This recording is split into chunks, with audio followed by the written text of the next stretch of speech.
যখন আওয়ামী লীগ ওই সময় তো কি শেখ মুজিব ক্ষমতায় এসেছিলেন, তিনি কি করলেন, তিনি এই যুদ্ধাপরাধীদেরকে সাধারণ ক্ষমা ঘোষণা করেছেন। এটা ছিল আমাদের এই যুদ্ধাপরাধীদের যে বিচার, তার সাথে প্রথম বিশ্বাসঘাতকতা, এবং সেই বিশ্বাসঘাতকতার মানে একটা উত্তরসূরি হিসেবে বর্তমানে আমরা এই ধরনের ভয়ানক পরিস্থিতিগুলো দেখতে পাচ্ছি। এবং আমরা আরও দেখতে পাচ্ছি যে 24-এর মধ্য দিয়েও আমরা যেটা প্রত্যাশা করেছিলাম যে আমাদের বিচার বিভাগ, আমাদের শাসন বিভাগ এগুলো তো স্বাধীন হবে, কিন্তু সেই প্রত্যাশা আমাদের এখনো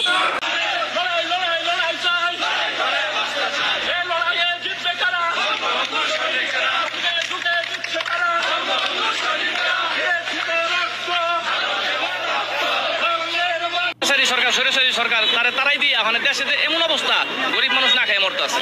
এ থাকলেও ভালো ছিল, আমরা অনেক কষ্টে আছি।